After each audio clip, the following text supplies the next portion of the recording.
मेहरबानी, बहुत बहुत मेहरबानी।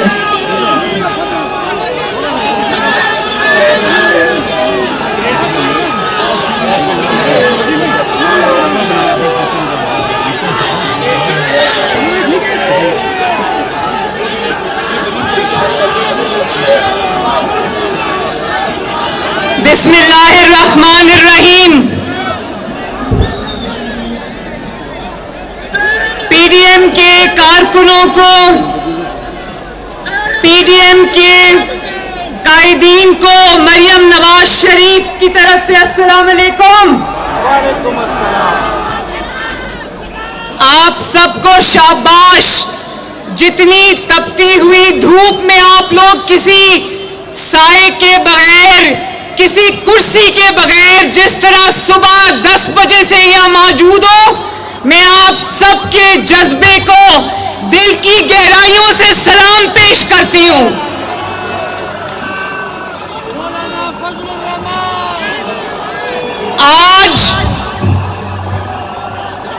आज जितनी बड़ी तादाद में पाकिस्तान की असली अवाम शाराए दस्तूर में इस इमारत के सामने मौजूद है, जो असली अवाम का ठाठे मारता हुआ समंदर यहाँ मौजूद है, तो मैं उमर अता बंदयाल साहब को पूछती हूँ, अवाम के इस समंदर को देख के खुशी हुई या नहीं हुई? और जब हकीकी और असली अवाम निकलती है ना, हजारों और लाखों की तादाद में, तो पत्ता नहीं हिलता, गमला नहीं टूटता, कोई पत्थर नहीं बरसाता। आओ उमर अता बंदयाल साहब, देखो ये है पाकिस्तान की हकीकी अवाम। और ये आपसे आज मजबूरी में सवाल पूछने आए हैं। मैं आपसे मजबूरी में आज सवाल पूछने आई हूं। ये जो इमारत, सफेद संगे मरमर की इमारत, जिसको आज आपने अपनी ईमानदारी से नहीं, अपनी इमरानदारी से दागदार करने की कोशिश की है,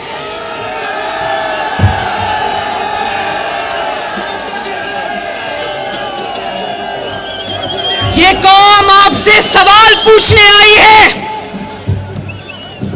हम जरा सुनना, हम इस इमारत का एहतराम करते हैं। हम पाकिस्तान के आईन का एहतराम करने वाले लोग हैं, पाकिस्तान के आईन को बनाने वाले लोग हैं, पाकिस्तान के कानून को बनाने वाले और कानून का एहतराम करने वाले लोग हैं। हम आज यहां का एहतजाज नहीं करना चाहते थे, मगर यकीन जानो, पाकिस्तान की बेहतरी भी इसी इमारत से फूटती है और पाकिस्तान की तबाही भी इन्हीं के फैसलों से फूटती है।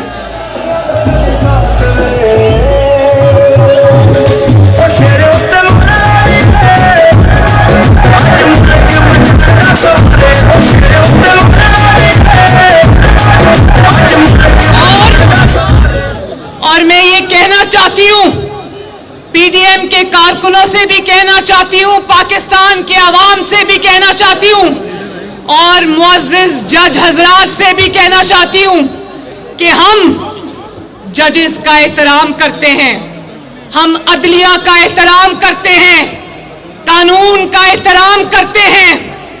हम उन जजेस की बात आज नहीं करेंगे जो आईन और कानून पर चलने वाले जज हैं। आज अगर बात होगी तो इमरान खान की सहूलत करने वाले इमरानदारों की बात होगी।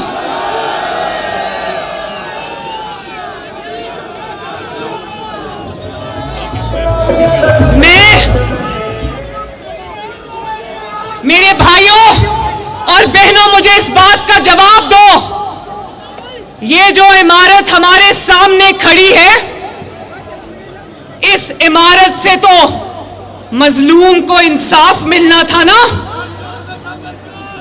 इस इमारत से ताकतवर को कानून के शिकंजे में लाया जाना था ना। इस इमारत से जमहूरियत को मजबूत किया जाना था ना।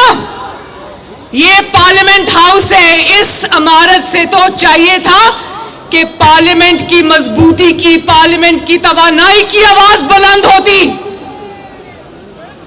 इस इमारत से तो मुंतखब वज़ीर आज़म जो आपके वोट से आते हैं, उनके तकद्दस को बरकरार रखना इस इमारत की जिम्मेदारी थी। जमहूरियत को मजबूत करना इस इमारत की जिम्मेदारी थी।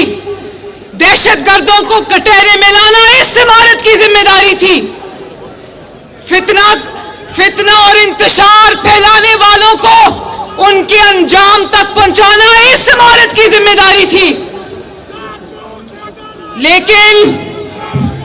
लेकिन यहां से सहूलतकारी जो कर रहे हैं, उन्होंने क्या किया? जिस इमारत से इंसाफ होना था, साइलों को, मजबूरों को इंसाफ मिलना था, वहां पर बैठकर कुछ सहूलतकार इंसाफ का कत्ल करने में मसरूफ है दिन रात। जहां से मुंतखब वज़ीर आज़म को तहफ़्फ़ुज़ मिलना था, वहां से मुंतखब वज़ीर आज़म को इल्काबाद से नवाजते रहे, कहते रहे सिसिलियन माफिया, कहते रहे गॉड फादर। और जो 60 अरब रुपए का मुजरिम जब अदालत में पेश किया गया, उसको कहते हैं वेलकम वेलकम, आपको मिलकर बहुत खुशी हुई।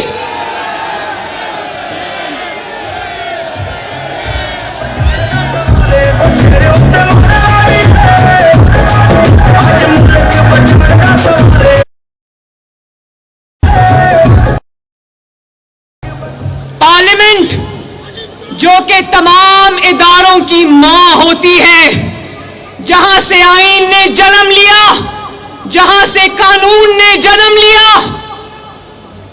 उस पार्लियामेंट से टक्कर लेके बैठ गए हो।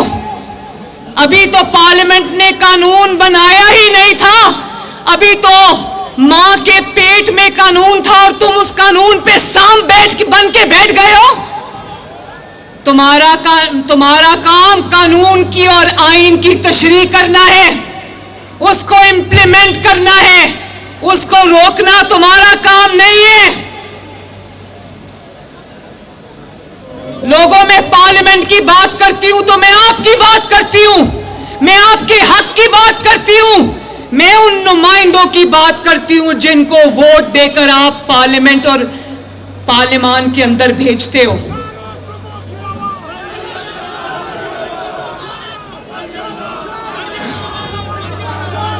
इस मुल्क को, ये भी सुन लो, इस मुल्क को जब भी खराब किया गया, वो यहां से जो नजरिया जरूरत उठता है उसने खराब किया पाकिस्तान को। मुंतखब वज़ीर आज़म को घर भेजा जाता है, किसी मुंतखब वज़ीर आज़म को फांसी लगाई जाती है, किसी को जिला वतन किया जाता है, किसी को गोली मारी जाती है, किसी को एक इकामा रखने पर, बेटे से तनख्वाह ना लेने पर एक मुंतखब वज़ीर आज़म को, आपके मुंतखब वज़ीर आज़म को घर भेजा जाता है और यहां से मोहर लगती है, यहां से।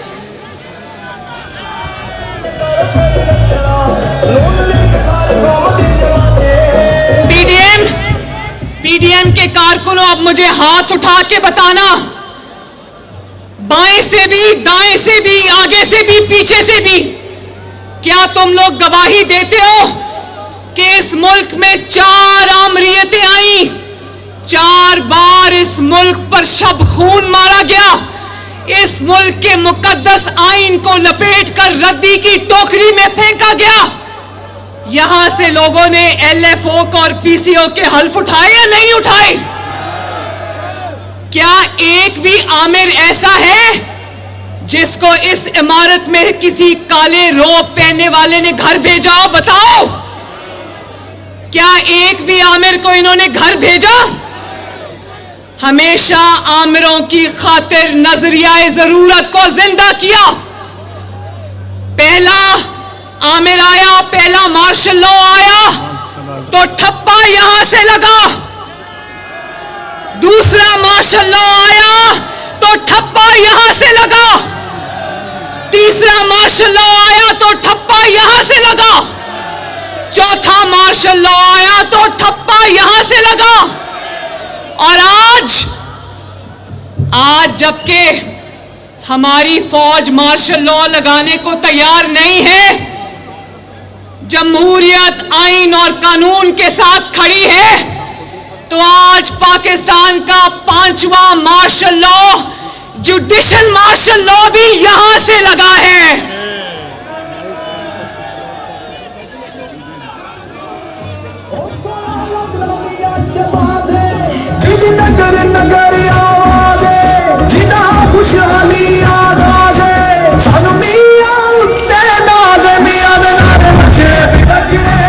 और वो सुना था उमर अता बंदयाल साहब की सास फरमा रही थी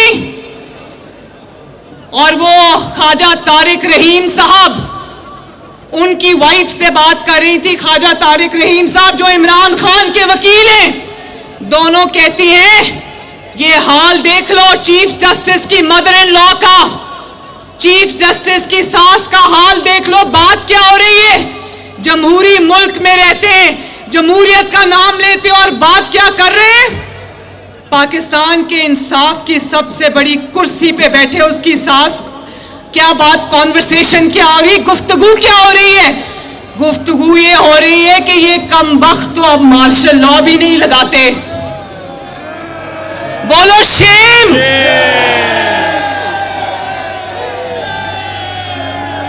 अब तो ये कमबख्त मार्शल लॉ भी नहीं लगाते। वो तो मार्शल लॉ नहीं लगाते तो आपके कमबख्तों ने जुडिशल मार्शल लॉ लगा दिया है। और उस नजरिया जरूरत को जिसको बार बार आमिरों के लिए जिंदा करते हो, अपनी कुर्सी पे टिके रहने के लिए कभी LFO कभी PCO का हल्फ लेते हो, कभी क्या कोई नजरिया जरूरत पाकिस्तान के अवाम के काम आया? बताओ, पाकिस्तान के अवाम के कोई नजरिया जरूरत काम आया? क्या कोई नजरिया जरूरत पाकिस्तान की जमहूरियत के लिए लगा कभी?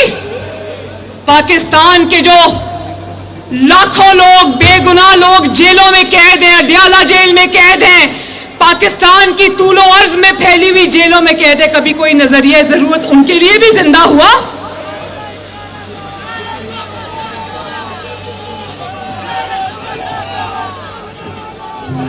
मेरे भाइयों, मेरी बहनों, अगले दिन मैं जस्टिस उमर अता बंदयाल की तकरीर सुन रही थी।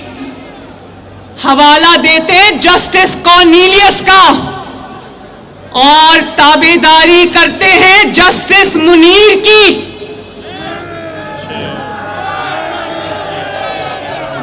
हवाला देते हैं जस्टिस कॉर्नेलियस का और पैरोकारी करते हैं जस्टिस मुनीर की।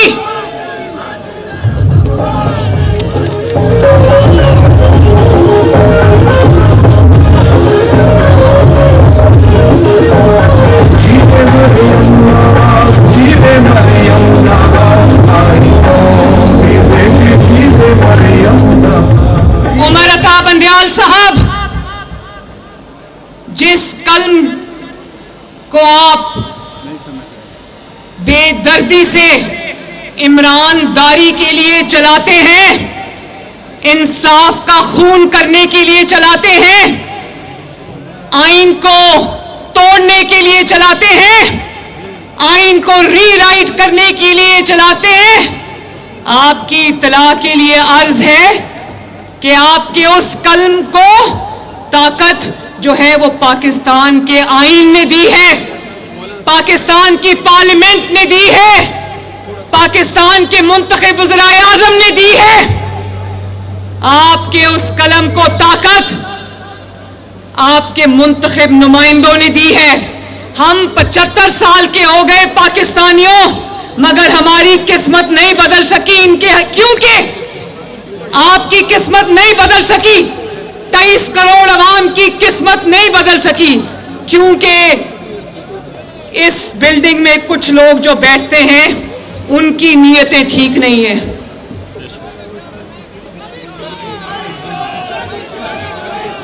घड़ी चोर की बात भी होगी,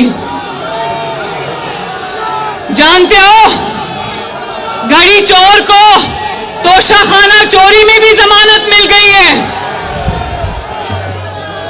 और उसकी बीवी जिसको पिंकी पीलनी कहते हैं, जब तोशाखाना से चोरी करनी होती है, जब हीरे की अंगूठियां रिश्वत में लेनी होती है, जब अल कादिर ट्रस्ट के बदले 450 कनाल जमीन लेनी होती है, उस वक्त पिंकी पीलनी जो है वो सरगना बन जाती है चोरों की गैंग की। और जब अदालत बुलाती है तो बड़ा मासूम सा मुंह बनाकर कह देते हैं कि वो तो घरेलू खातून है। आज वो कुदरत का मकाफात अमल देखो। मैं ट्रस्टी थी अपने भाई के लिए, इन्होंने मजाक उड़ाया, इन्होंने झूठी चीजों पे, झूठे इल्जामात पर मुझे सजाएं दी, और आज इनके मुंह ये कहते हुए नहीं थकते कि जो पिंकी पीलनी है वो तो ट्रस्टी है। आज जब अदालत में जमानत के लिए गई, मरियम नवाज तो जमानत के लिए भी नहीं गई, 4 साल इनका जुल्म सहती रही, इंतकाम सहती रही। मैंने कहा मैं जमानत नहीं लूंगी, पकड़ना है तो पकड़ो। और आज जब पिंकी पीलनी साहिबा को अदालत लेके जा रहे थे तो अदालत के कमरे तक गाड़ी गई और सफेद चादरों के हिसार में उसको लेकर जाया गया। तुम्हारी घर की खातून की इज्जत है तो लोगों की, बेटियों की, बहुओं की, बहनों की, बीवियों की कोई इज्जत नहीं है।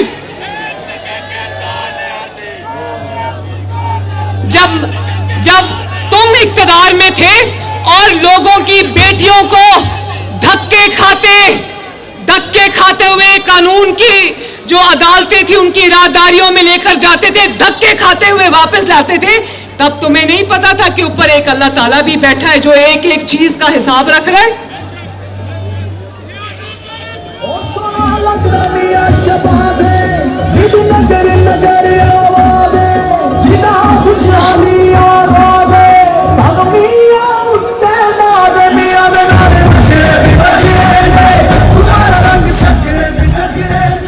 आप सबको मैं कौम से खिताब कर रही हूं। आप सबको पता होना चाहिए कि आज मुल्क जिस इंतशार की लपेट में आया हुआ है, जिस फितने की लपेट में आया हुआ है, जिस तवाइफुल मलूकी की लपेट में आया हुआ है, जिस इंतशार की लपेट में आया हुआ है, मुल्क ने जो क्राइसिस जन्म लिया है वो जमान पाक से कम और उमर अता बंदयाल की कुर्सी से ज्यादा जन्म लिया है। और ये क्राइसिस की ये लहर उस दिन फूटी थी जब मुकदमा कोई और था और सुओ मोटो किसी और बात पर लिया गया, और उसके बाद आईन को रीराइट किया गया, 63A को की गलत तशरीह की गई। मैं आपको बताऊं उमर अता बंदयाल ने आईन को कैसे रीराइट किया। आईन ये कहता है, मेरे भाइयों ध्यान से सुनना, आईन ये कहता है कि जब कोई सियासी जमात का रुकन अपनी जमात की मर्जी के खिलाफ वोट देता है तो उसको डी-सीट किया जाता है। आईन ये नहीं कहता कि उसका वोट भी नहीं गिना जाएगा। उमर अता बंदयाल ने आईन को रीराइट किया और ये लिखा कि वो जमात का रुकन डी-सीट भी होगा और उसका जो एक वो डी-सीट भी होगा आपका वोट भी नहीं गिना जाएगा। आइन में तो ये कहीं नहीं लिखा, आपके ऊपर तो आइन की हिफाजत की जिम्मेदारी थी। जो चीज आइन में नहीं लिखी वो आपने कहां से लिख दी? और उसके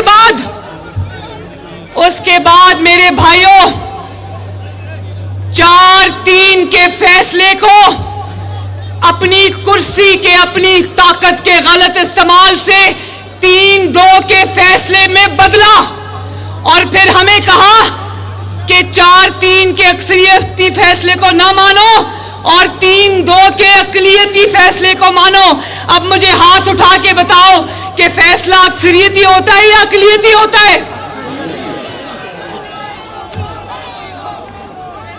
हम क्यों माने वो फैसला जो आपने बदनीयती से दिया? हम क्यों माने वो फैसला जो आपने झूठ बोल के दिया? और उसके बाद आपने यहीं पर नहीं रुके, आपने 4-3 के मामले में और 3-2 के मामले में अपने साथी जजेस से भी झूठ बोला। और इतना झूठ बोला, कुर्सी का इतना गलत इस्तेमाल किया कि आपके साथी जजेस, आपके फेलो जजेस, आपके ब्रदर जजेस भी चीख उठे कि यहां से बदनीयती का मुजाहरा हो रहा है।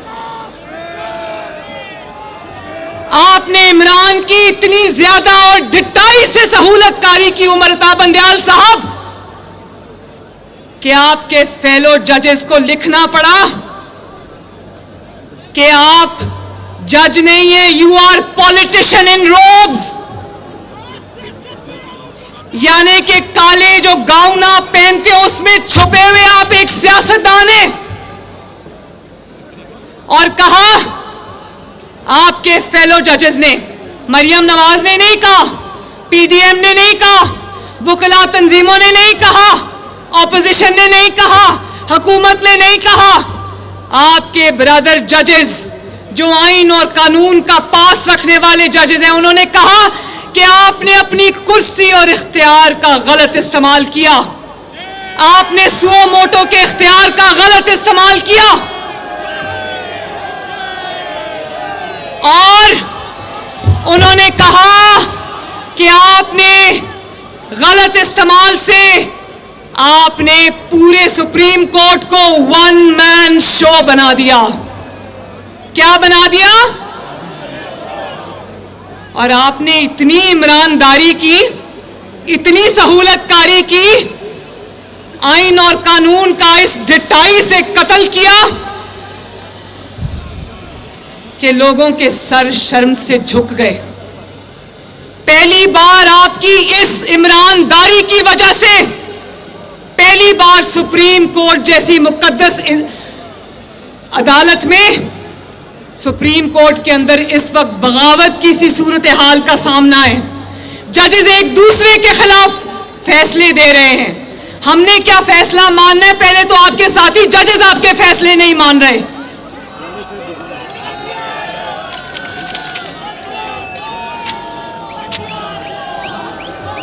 और उस फैसले के नतीजे में आपने हमजा शहबाज शरीफ की हुकूमत तोड़ दी और प्लेट में वो हुकूमत रखकर तहरीके इंसाफ को पंजाब में पेश कर दी, जबकि आप जानते थे कि ये हुकूमत आप जिसके हाथ में दे रहे हैं वो असेंबली तोड़ेगा।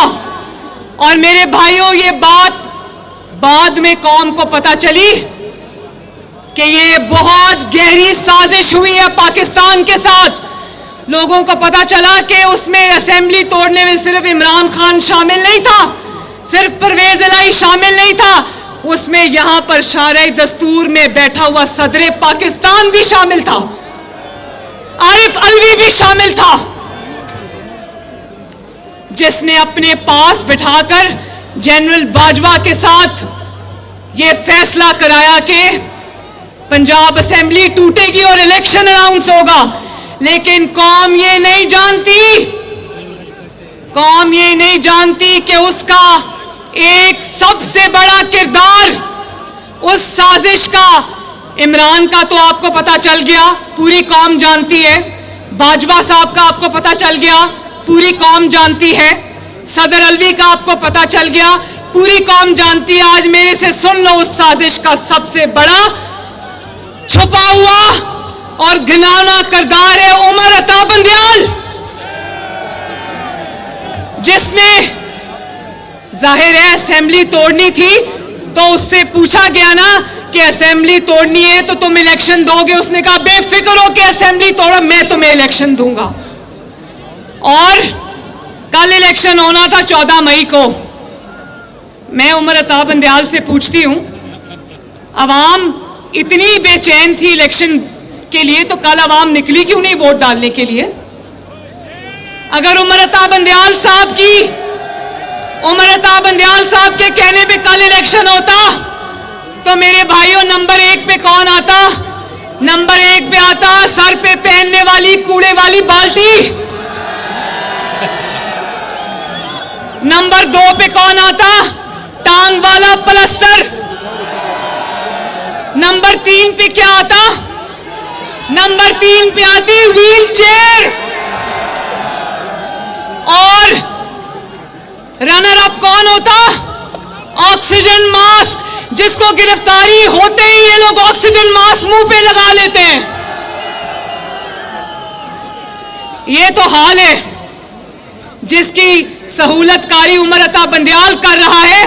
वो अदालत में पेश हुआ डरपोक, कहता है मैं 24 घंटे से बाथरूम नहीं गया।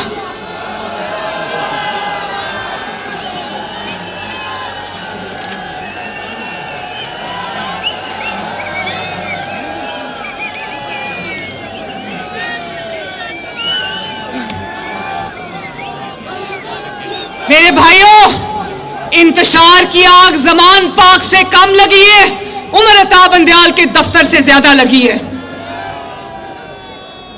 इस फितने ने जिसका नाम इमरान खान है, शर्म आती है कूड़े वाली बाल्टी का नाम लेते हुए भी।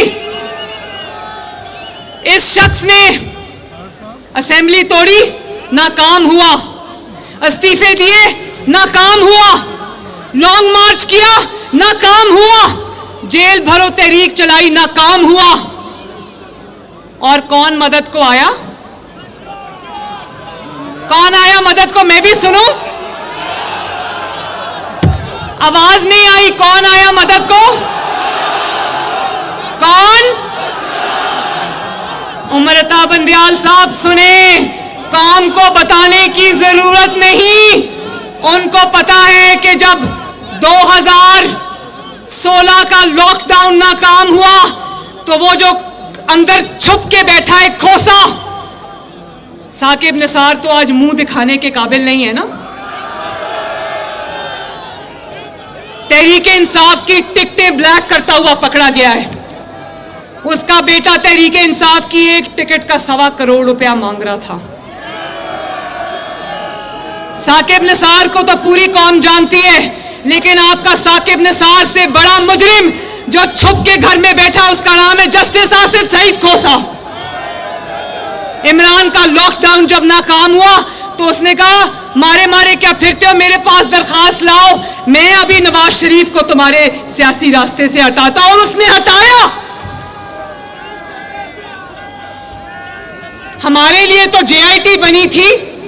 व्हाट्सएप के हीरों से इनकी कोई खास मोहब्बत है। हीरा लेते भी हैं तो 5-5 कैरेट का लेते हैं। हमारे लिए तो व्हाट्सएप की जो हीरे थे वो भी यहां से चुने गए, व्हाट्सएप कॉल पे चुने गए। यहां से इजाजुल एहसन, ये सिर्फ करप्ट। मैं आपको एक बात बताऊं, सिर्फ इमरान खान के 60 बिलियन और तोशा खाना की चोरी को यहां से तहफ़्फ़ुज़ नहीं मिल रहा।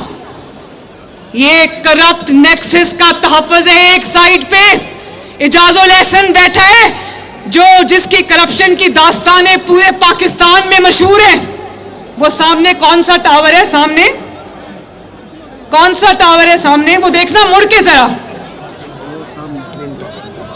वो टावर देखो, तुम्हारे पीछे है ट्विन टावर। इजाजुल एहसन की करप्शन का मुंह बोलता सबूत है। और मुजाहिर अली नकवी, जिसके खिलाफ गबन का, करप्शन का रेफरेंस गया हुआ है, लेकिन उस पे सांप बन के बैठे हैं। सिर्फ इमरान खान करप्ट का तहफ़्फ़ुज़ नहीं हो रहा, अपने करप्ट साथियों का, जजेस का भी तहफ़्फ़ुज़ हो रहा है, क्योंकि एक जज को अगर उसके खिलाफ कार्रवाई खुलती है तो इनके नंबर कम हो जाते हैं। ये देखो, यहां से चोरों को, डाकुओं को सजा मिलनी थी, उमर अता बंदयाल साहब खुल के चोरों और डाकुओं की सरपरस्ती कर रहे हैं।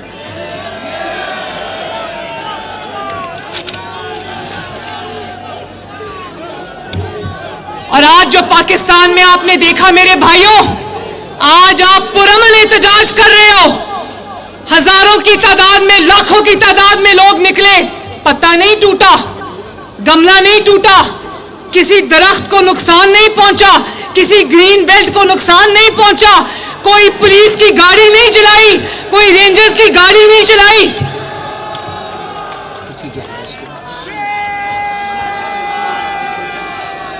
और इनके लाडले को, उमर अता बंदयाल साहब के लाडले को, जिसको इन्होंने, जिसकी परवरिश अपनी गोद में बिठा कर की, जब 25 मई को लॉन्ग मार्च हुआ, पूरे इस्लामाबाद में आग लगा दी गई, तो उमर अता बंदयाल साहब अपनी कोर्ट में, सुप्रीम कोर्ट में कहते हैं, हो सकता है इमरान खान ने आग ना लगाई हो सकता है आंसू गैस की वजह से, हवा के रुख की वजह से ग्रीन बेल्ट्स जल गई हो।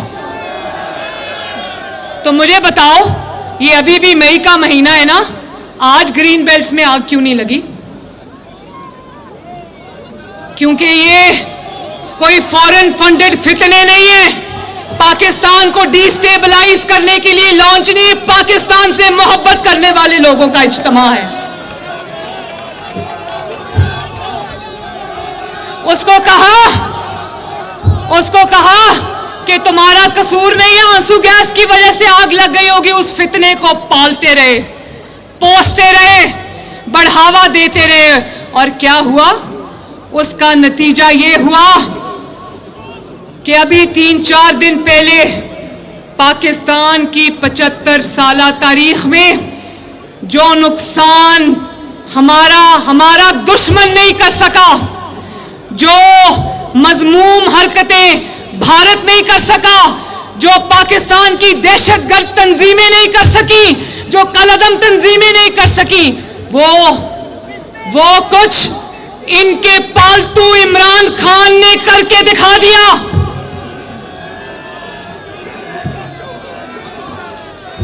उस फितने ने करके दिखा दिया जिसको आपने पाला था, जिसकी परवरिश उमर अता बंदयाल की गोद में बैठकर हुई है। और क्या हुआ?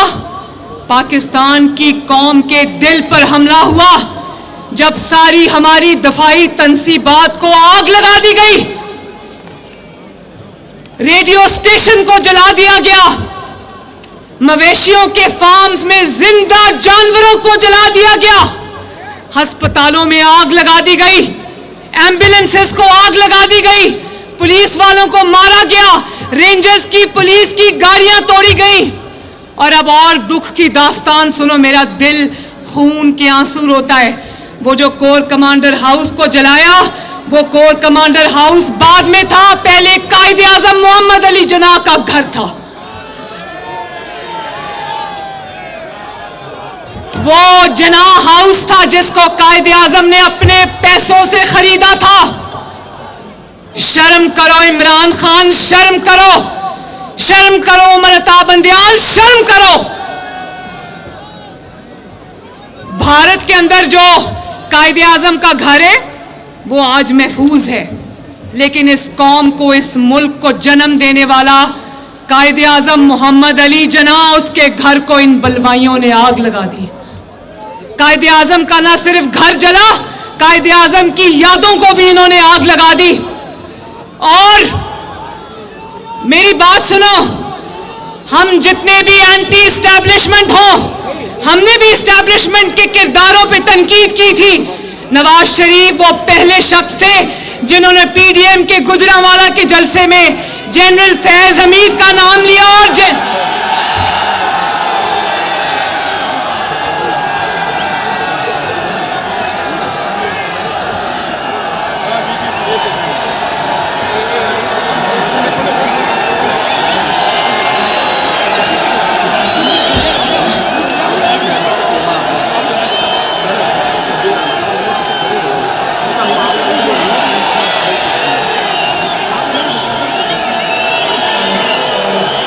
मौलाना आ गया है, आ गया है। मौलाना आ गया है, मौलाना आ गया है, मौलाना आ गया है, मौलाना आ गया है, मौलाना आ गया है। रोक सको तो रोक लो, मौलाना आ गया है, मौलाना आ गया है, मौलाना आ गया है, मौलाना आ गया है, मौलाना आ गया है। पर भारी होश उठा गया है, मौलाना आ गया है, मौलाना आ गया है, मौलाना आ गया है, मौलाना आ गया है। फुकत की पुकार है, कौम की आवाज है, काला मेरा खून है। मौलाना साहब इजाजत है बात करूं? मेहरबानी। आपको पीडीएम का मौलाना साहब यहाँ पर मौजूद हैं। पीडीएम के जलसे की सदारत की थी इन्होंने गुजरांवाला में। नवाज शरीफ साहब ने भी उस वक्त के sitting chief of army staff का नाम लिया, कहा जनरल बाजवा साहब। सिटिंग डीजीआईएसआई का नाम लिया, कहा जनरल फैज साहब ये सौगात जहां से लाए उसको वापस ले जाओ। लेकिन क्या, और कहा कि ये फौज हमारी है, इसके सिपाही को, इसके जवान को हम सलूट करते हैं, लेकिन जो लोग इमरान के सहूलतकार बने हुए उनको हम नहीं बख्शेंगे। आप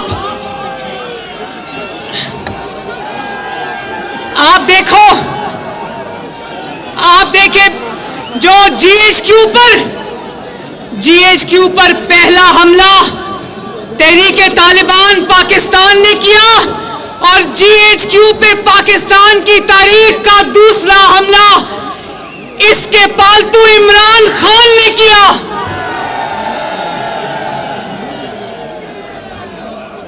और जो जंगी जहाज जिनसे आपने एक दुश्मन के लड़ाका तैयारे मार गिराए थे, जो बहादुरी की अलामत थे, जो कौम के फख्र की अलामत थे, जिन जहाजों को महफूज करके पाकिस्तान की सड़कों शाहराहों पर चौकों पर नस्ब किया गया ताकि लोगों को पता चले ये वो है जहाज जिन्होंने दुश्मन के तैयारों को मार गिराया था। उन जहाजों को किसने कल परसों आग लगा दी? उमर अता बंदयाल के लाडले इमरान खान ने। और उस पे भी शर्म आनी चाहिए। शुहदा की यादगारों को, गाजियों को यादगारों को इन्होंने आग लगा दी, इन्होंने नजर आतिश कर दिया। और मैं ये भी बता दूं, आप सब सुन लो, आपकी तरह इसकी गिरफ्तारी पे एहतजाज करने अवाम नहीं निकली। पूरे पाकिस्तान में कहीं 500 की तादाद में भी अवाम नहीं निकली। हाँ निकली तो इसके ट्रेंड बुलवाई निकले तो इसके ट्रेंड दहशतगर्द निकले। ये भी मैं बताऊं कि जे 6 महीने से प्लास्टर टांग पे चढ़ा के पुलिस और अदालतों से छुपकर बनी गाला बैठा है ना, ये इन्हीं हमलों की ट्रेनिंग दे रहा था उन लोगों को, अपने कारकुनों को, जिनको बॉर्डर्स खोल के इसने पाकिस्तान के अंदर बुलाया, जेलों से छुड़वाया, उनको जमान पाक में तरबियत याफ्ता दहशतगर्दों के जरिए अपने जत्थों को ट्रेनिंग दी। और मैं ये भी बता दूं, ये सब अचानक नहीं हुआ, अवाम नहीं निकली। अवाम ये होती है, कहीं भी अवाम नहीं निकलती। जब अवाम निकलती है तो पूरा मुल्क जाम हो जाता है। अवाम तीली और माचिस लेकर नहीं निकलती।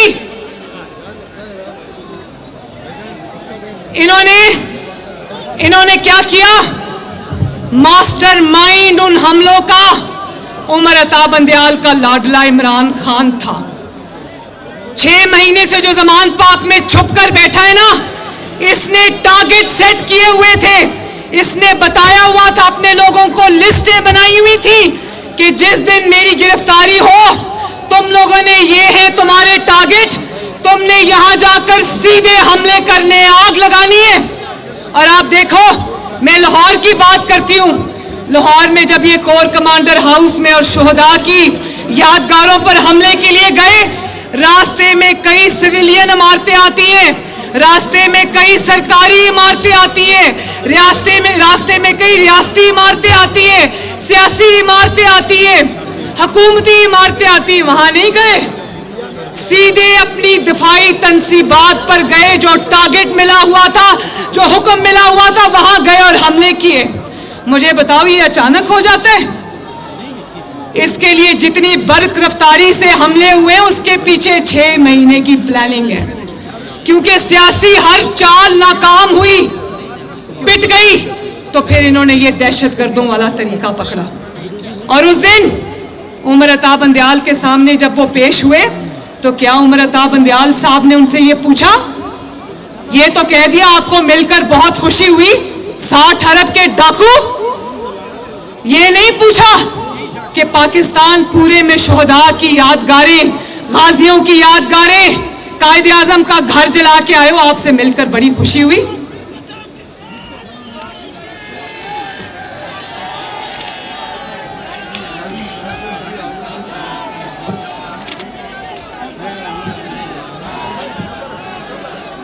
और मजे की बात सुनो, कहता है मैं तो कैद था, मैं तो गिरफ्तार था, मुझे तो पता ही नहीं पीछे से हमले किसने किए। मैं सदके जाऊं, तुम्हारे पाकिस्तान की कौम क्लास 2 में पढ़ती है, उसको पता नहीं है तुम क्या बोल रहे हो। कहता है मुझे पता ही नहीं था, इतने तुम मासूम कि तुम्हें पता ही नहीं था। और साथ धमकी भी दे गया कि मुझे फिर गिरफ्तार किया गया तो पाकिस्तान में फिर वही होगा, वही दहशतगर्दी होगी जो पहले हुई है।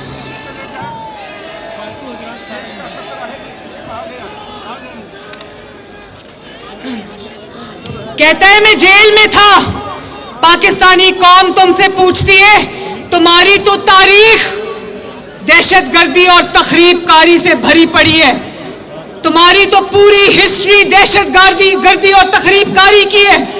जिस वक्त 2014 के तुमने धरने किए, पीटीवी की इमारत के ऊपर तुमने हमला किया, उस वक्त तुम कौन सी जेल में बंद थे? उस वक्त तो पूरी कौम ने सुना कि तुम्हारी जो कॉन्वर्सेशन थी, गुफ्तगू थी आरिफ अलवी के साथ, तुम लोग तो खुशी से शादियाने बचा रहे थे, नाच रहे थे और एक दूसरे को मुबारकबादें दे रहे थे। इसी शारे दस्तूर के ऊपर 2014 में इसी इमारत के सामने तुमने गंदे कपड़े धोकर टांगे थे, उस वक्त तुम कौन सी जेल में बंद थे? यहीं पर कंटेनर से तुम रोज लोगों को आग लाइटर से आग दे के बिल जलाते थे, उस वक्त तुम कौन सी जेल में बंद थे? लोगों को हुंडी के जरिए पैसे मंगवाने के लिए कहते थे, उस वक्त तुम कौन सी जेल में बंद थे? यहां पर शारे दस्तूर में अपने कजन के साथ तुमने जो कब्रें खोदी थी और कफन पहन के जो निकले थे, उस वक्त तुम कौन सी जेल में बंद थे? 2014 में जो धरने हुए, उसमें मुझे आज भी याद है, दिल खून के आंसू रोता है। इस्लामाबाद पुलिस का जवान एसएसपी जुनेजो डंडे मार मार के तुम्हारे बलवाइयों ने उसकी हड्डियां तोड़ दी। वो महीनों अस्पताल में रहा, जब उसको मार पड़ रही थी, उस वक्त तुम कौन सी जेल में बंद थे?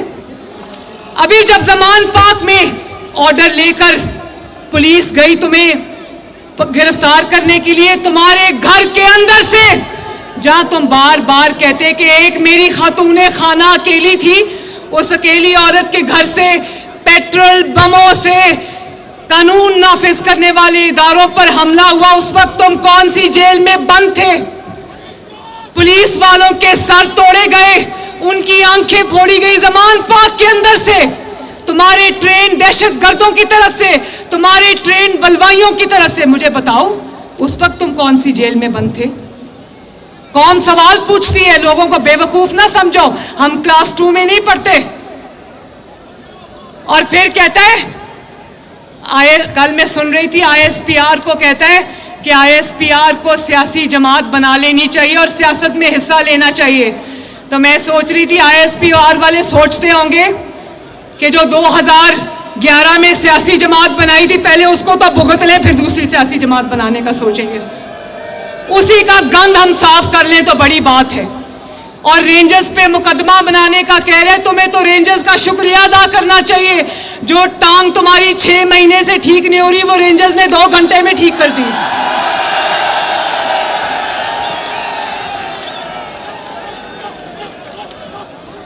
और फिर देखो, किसी ने पूरे पाकिस्तान में, पाकिस्तान से बाहर कभी किसी ने इतनी तौहीन अदालत नहीं की होगी जितनी बड़ी तौहीन अदालत इस अदालत के अंदर से उमर अता बंदयाल साहब ने की। काश ये पार्लियामेंट कोई अदारे के अंदर से, अदालत के अंदर से तौहीन का कानून कभी बनाए, तो मैं आपको गवाह बनाकर कहती हूं, अगर इदारे के अंदर से, सुप्रीम कोर्ट के अंदर से किसी पर तौहीन लगी तो सबसे पहले उमर अता बंदयाल साहब सलाखों के पीछे होंगे। आप और इंसाफ का खून देखो कैसे किया। एक ही दिन में उमर अता बंदयाल साहब इतने मुतहर्रिक हो गए, एक ही दिन में पिटिशन भी दायर हो गई, एक ही दिन में पिटिशन फिक्स भी हो गई, एक ही दिन में पिटिशन लग भी गई, एक ही दिन में नोटिसेस भी हो गए, एक ही दिन में आर्ग्यूमेंट्स भी मुकम्मल हो गए, एक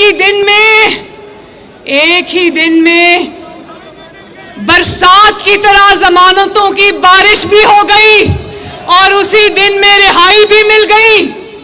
और सिर्फ रिहाई नहीं मिली, मर्सिडीज बेंज में बिठा के उसको इस अदालत से रुखसत किया गया। 60 अरब के मुजरिम को, जिसने कौम का 60 अरब रुपया लूट कर अपने दोस्त के प्रॉपर्टी टाइकून के जेब में डाला, उसके बदले इसकी बीवी ने और इसने 450 कनाल जमीन हथियाई रिश्वत के तौर पे। और कहता है वो तो मेरी काबीना का फैसला है। किस किस को याद है कि इसकी काबीना ने खुद कहा कि हमें सिर्फ बंद लिफाफा दिखलाया था, हमें नहीं पता उस लिफाफे के अंदर क्या था। 60 अरब का अल कादिर ट्रस्ट का केस ये है कि यूके की अदालत ने इल गॉटन मनी, गलत तरीके से कमाया हुआ पैसा सुप्रीम कोर्ट को दिया, वापस भेजा पाकिस्तान ने को, और इमरान खान ने वो अपने दोस्त की जेब में डाल दिया। और उसके बदले इसकी बीवी ने और इसने 450 कनाल जमीन ले ली। उसके ट्रस्टी भी खुद ही बन गए, मियां बीवी उसके ट्रस्टी बन गए। और जब उमर अता बंदयाल साहब ने पूछा कि बड़ी खुशी हुई आपसे मिलके, तो क्या ये पूछा कि 60 अरब के डाकू मेरी अदालत में तशरीफ लाए हो, 60 अरब का डाका डाल के, तुम्हें कितनी खुशी हुई है? ये कौम पीडीएम आपसे पूछती है कि इतनी खुशी आपको किस चीज की हुई थी? और देखो सिर्फ जमानत नहीं दी, रिहाई नहीं दी, ये कहा कि मर्सिडीज बेंज के अंदर इस मुजरिम को यहां से लेकर जाया जाए। और उसके बाद कहा कि 3 कमरों का जो रेस्ट हाउस है वहां लेकर जाया जाए। 10 अफराद जो खानदान के, उनके साथ बैठने की इजाजत दी जाए। भाई 10 अफराद के, पूरे खानदान के जो 10 अफराद है उसके साथ तो उसकी बनती नहीं है। उसको कह रहे हैं 10 अफराद के साथ बैठने की इजाजत दी जाए और आप इमरान खान साहब तशरीफ ले जाएं, वहां जाएं, खाएं पिएं, गप्पे लगाएं और सो जाएं। और फिर कहा विश यू गुड लक। क्या कहा? आवाज नहीं आई। उमर अता बंदयाल साहब ने इमरान खान को कहा, इमरान खान साहब विश यू गुड लक। क्या कहा? वो विश यू गुड लक उन्होंने इमरान खान को नहीं कहा था, वो मैसेज उन्होंने इस्लामाबाद हाई कोर्ट को दिया, जहां से एक कमरे में गया तो 10 जमानतें मिली, दूसरे कमरे में गया तो 20 जमानतें मिली। और कहा गया कि अजल से अबद तक की जमानत, पैदाइश होने के बाद से क़यामत के बाद तक की जमानत, तुमने जो गुनाह किया उसकी भी जमानत, जो गुनाह तुम आइंदा करोगे तुम्हें उसकी भी जमानत। और फरिश्तों से भी कहूंगा कि कब्र में जब ये जाएगा इससे सवाल ना करना, कहना आपको मिलके बड़ी खुशी हुई।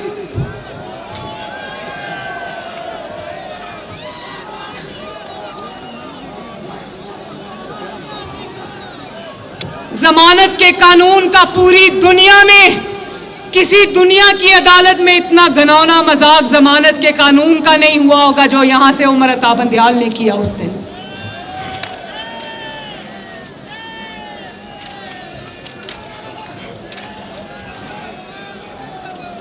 देखें जुल्म, किसी को ता हयात जमानत, किसी को ता हयात नाअहली। तो जब मैं कहती थी कि तराजू का पलड़ा झुका हुआ है, तो अब समझ आई कि तराजू का पलड़ा कैसे झुका हुआ है। जो पलड़ा झुका हुआ है ना तराजू का, उसमें उमर अता बंदयाल, उसमें इमरान खान, उसमें मुजाहिर नकवी, उसके अंदर इजाजुल एहसन और लाहौर हाई कोर्ट का चीफ जस्टिस बैठा हुआ है। और वो कहते हैं कि उसमें सासू माँ भी बैठी हुई है। शुक्र है उस दिन उन्होंने कहा खाएं पिएं गप्पे लगाएं सो जाएं। ये नहीं कहा कि मैं अपनी सासू माँ से कहता हूं अच्छा सा खाना पका के आपको वहां भेज दे। मैं अब आपको पता चला है कि जब हम कहते थे कि इलेक्शन हम इसलिए अभी नहीं कराना चाहते क्योंकि इलेक्शन जो है वो फ्री एंड फेयर नहीं होंगे। अब जो उमर अता बंदयाल ने किया, इसने खुद साबित कर दिया कि हुकूमत का हर खदशा दुरुस्त है। इसके होते हुए पाकिस्तान के अंदर फ्री एंड फेयर इलेक्शन नहीं हो सकते। इलेक्शन होगा अपने टाइम पे होगा, इंशाल्लाह तुम्हारे जाने के बाद होगा। और उमर अता बंदयाल, आखिरी बात, उमर अता बंदयाल शराफत से इस्तीफा दे दो और घर जाओ।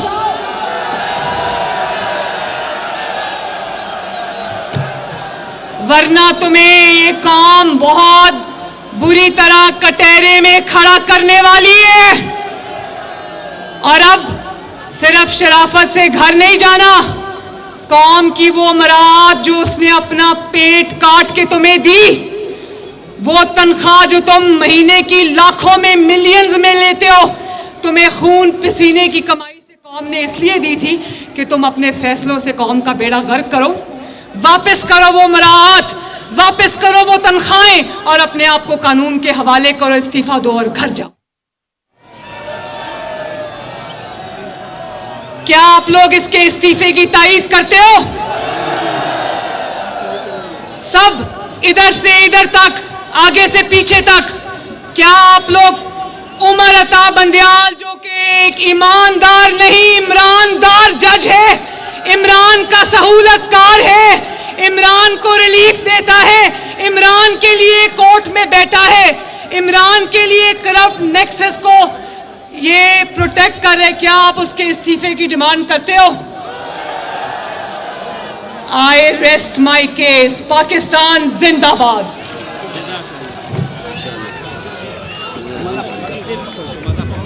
साथियों को कहें कि मोबाइल जला लें।